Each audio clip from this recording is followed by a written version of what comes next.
Hello everyone, welcome to this channel word check with PRM. मैं प्रियंका और चलिए start करते हैं आज का वीडियो और सीखते हैं नए वोकैब। हमारा पहला वर्ड है डेस्टिट्यूट। डेस्टिट्यूट जो होता है इसका पार्ट्स ऑफ स्पीच होता है एडजेक्टिव, विशेषण। डेस्टिट्यूट का एक शब्द में अगर अर्थ समझे तो इसका अर्थ होता है दरिद्र। अब दरिद्र क्या होता है? दरिद्र उस इंसान को कहा जाता है जिसके पास रहने को, खाने या जीवन की ज़रूरी चीज़ें बिल्कुल ना हो, जो पूरी तरह से गरीब हो, बेसहारा हो। उसकी बेसिक नेसेसिटीज़ जो होती हैं लाइफ की वो बिल्कुल नहीं होती हैं, और जो एक्सट्रीमली पुअर होता है बहुत ज़्यादा, तो उसे हम दरिद्र कहते हैं। ठीक है, एग्जाम्पल देखते हैं। He was left destitute after losing his job. नौकरी जाने के बाद वो पूरी तरह दरिद्र हो गया, पूरी तरह गरीब हो गया, बिल्कुल बेसहारा हो गया। ठीक है, डेस्टिट्यूट का मिलता जुलता सिनोनिम्स, जैसा कि आप जानते हैं कि हम सिनोनिम भी डिस्कस करते हैं, तो डेस्टिट्यूट का सिनोनिम हो सकता है आपका पेनीलेस मतलब क्या होता है? जिसके पास पैसा ना हो। पेनी मतलब पैसा, जिसके पास पैसा होता है, और लेस जिसके पास ना हो, पेनीलेस हो गया। इंडिजेंट मतलब भी दरिद्र होता है, INDIGENT, इंडिजेंट मतलब भी दरिद्र, गरीब। हमारा अगला वर्ड है पॉपर। PAUPER। पॉपर का पार्ट्स ऑफ स्पीच होता है नाउन। पॉपर का अर्थ होता है कंगाल। ठीक है, जैसे अभी डेस्टिट्यूट देखा दरिद्र, उसी तरह से पॉपर है कंगाल। लेकिन दोनों में एक माइन्यूट सा डिफरेंस है, वो हम बाद में बात करते हैं क्या डिफरेंस है। पॉपर का अर्थ होता है कंगाल। कंगाल का भी अर्थ वही है, बहुत गरीब व्यक्ति जिसके पास जीवन की बुनियादी ज़रूरतें भी पूरी करने के साधन ना हो। ठीक है, मतलब कि जिसके पास मतलब एक्सट्रीम जो पॉवर्टी में हो। ठीक है, बहुत ज़्यादा गरीब पर्सन, उसकी ज़रूरतें जो बेसिक नीड है वो भी ना हो, तो उसे पॉपर बोलेंगे। He died a pauper with no money or property. He died a pauper with no money or property. वह बिना पैसे और संपत्ति के कंगाल अवस्था में मर गया, मतलब उसकी मृत्यु हो गई। अब हम डिस्कस करते हैं, पॉपर का भी वही हो गया, बेगर आप जिसको बोल सकते हो, नीडी बोल सकते हो, इंडिजेंट बोल सकते हो, डेस्टिट्यूट भी इसका सिनोनिम हो गया। अब हम बात करेंगे कि पॉपर और डेस्टिट्यूट अगर दोनों का अर्थ दरिद्र कंगाल ही है तो अंतर क्या है, क्यों अलग शब्द है? तो देखिए, दोनों का बस ये डिफरेंस है। डेस्टिट्यूट जो होता है वो होता है हालत। डेस्टिट्यूट हालत मतलब एक कंडीशन के बारे में बात किया गया है जब आप डेस्टिट्यूट की बात कर रहे हैं, और पॉपर जो है वो व्यक्ति के बारे में, मतलब कंगाल व्यक्ति, और दरिद्र सिचुएशन। समझ रहे हैं आप क्या डिफरेंस है? तो डेस्टिट्यूट दरिद्र मतलब दरिद्रता का सिचुएशन है, दरिद्रता की स्थिति है, और पॉपर कंगाल क्या है? व्यक्ति है। समझ में आया? तो डेस्टिट्यूट जो हो गया एडजेक्टिव हो गया, विशेषण हो गया, और पॉपर जो हो गया नाउन हो गया। आई होप समझ पाए होंगे। हमारा अगला वर्ड है इम्पियसली। IMPIOUSLY, इम्पियसली। अच्छा, इम्पियसली जो होता है इसका पार्ट्स ऑफ स्पीच क्या है? एडवर्ब क्रिया विशेषण। एडवर्ब इम्पियसली का अर्थ होता है अधार्मिक रूप से। ठीक है, अधार्मिक रूप से का मतलब ईश्वर पे, धर्म पे या पवित्र चीज़ों के प्रति अपमान या अनादर के साथ, बिना श्रद्धा के, जिसमें धर्म नाम की चीज़ न हो, जो अधर्म हो। अधार्मिक उसे हम बोलते हैं धार्मिक वे में, अधार्मिक रूप में। ठीक है, ईश्वर, धर्म या पवित्र चीज़ों के प्रति अपमान या अनादर के साथ या बिना श्रद्धा के। Example, he spoke impiously about the sacred ritual. उसने पवित्र अनुष्ठान, मतलब sacred ritual का हिंदी होता है पवित्र अनुष्ठान, तो उसने पवित्र अनुष्ठान के बारे में अधार्मिक ढंग से बात की। देखिए यहाँ रूप से, ढंग से, अधार्मिक मतलब अधार्मिक तरीके से बात की, उसके बारे में गलत बोला, मतलब पवित्र नहीं, सही नहीं बोला। नेक्स्ट है हमारा लैपिडिस्ट, लैपिडिस्ट, ठीक है, LAPIDIST। लैपिडिस्ट जो है इसका पार्ट्स ऑफ स्पीच क्या है, नाउन है। लैपिडिस्ट हम किसे कहते हैं, लैपिडिस्ट हम उसे कहते हैं जो रत्न का विशेषज्ञ होता है, रत्न का विशेषज्ञ होता है, जिसे आप बोलते हो जेम एक्सपर्ट। जिसे जो स्टोन्स होते हैं ना, बहुत सारे स्टोन्स होते हैं, तो जो स्टोन्स होते हैं कितना प्रीसियस है, क्या वैल्यू है, कैसा है, कट पॉलिशेस वगैरह, वो सब के बारे में जो जानकारी रखता है उसे हम लैपिडिस्ट बोलते हैं, रत्न विशेषज्ञ।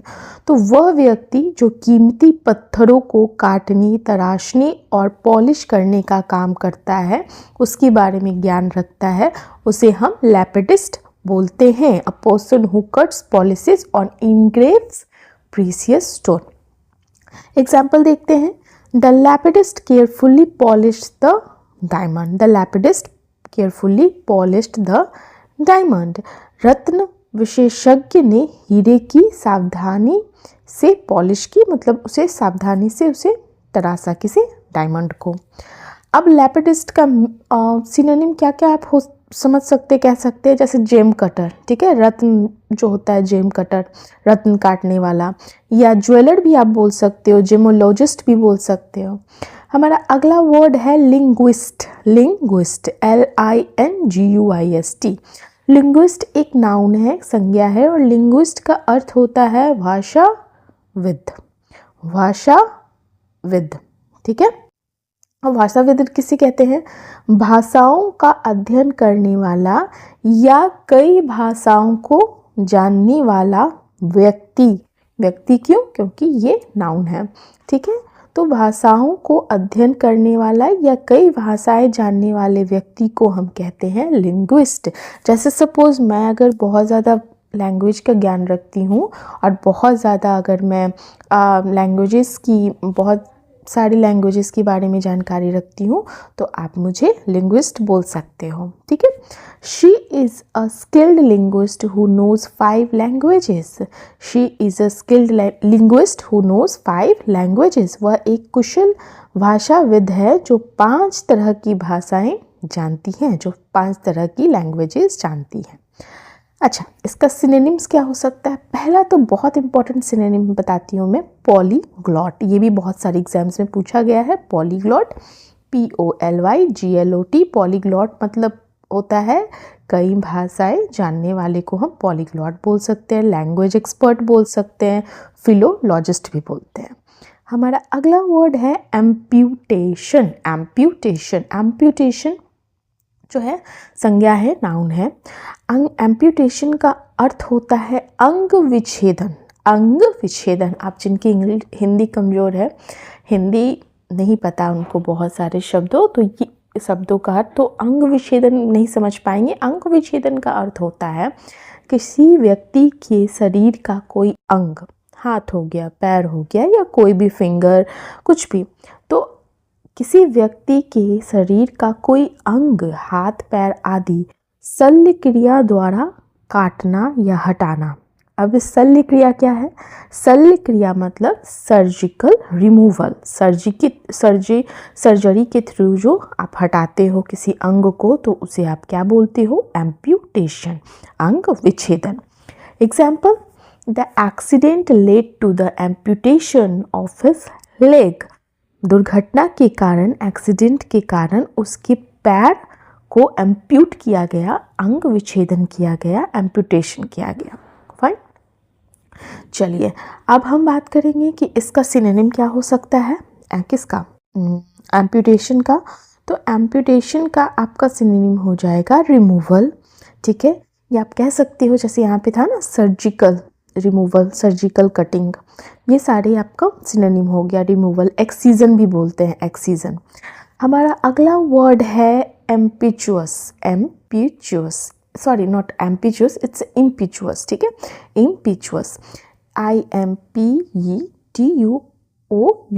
इम्पिचुअस। इम्पिचुअस एक एडजेक्टिव है, विशेषण है। इम्पिचुअस का अगर एक शब्द में अर्थ हिंदी में समझे तो आप बोल सकते हो आवेगी, आवेगी, लेकिन आवेगी मतलब क्या, जैसे अगर मैं बोलूँ कि वो बहुत आवेगी है तो आप नहीं समझ पाओगे। आवेगी का कॉन्टेक्स्ट होता है, मतलब होता है वैसा व्यक्ति जो बिना सोचे समझे अचानक और जल्दी में काम करता है, आवेग में आके काम करता है, एक्साइटेड होकर काम करता है। जो बिना सोचे समझे अचानक जल्दबाजी में काम करे उसे हम आवेगी बोलते हैं, और उसका इंग्लिश होता है इम्पेचुअस। फाइन। तो जो suddenly, quickly, without careful thought के जो काम करे उसे हम इम्पेचुअस बोलेंगे।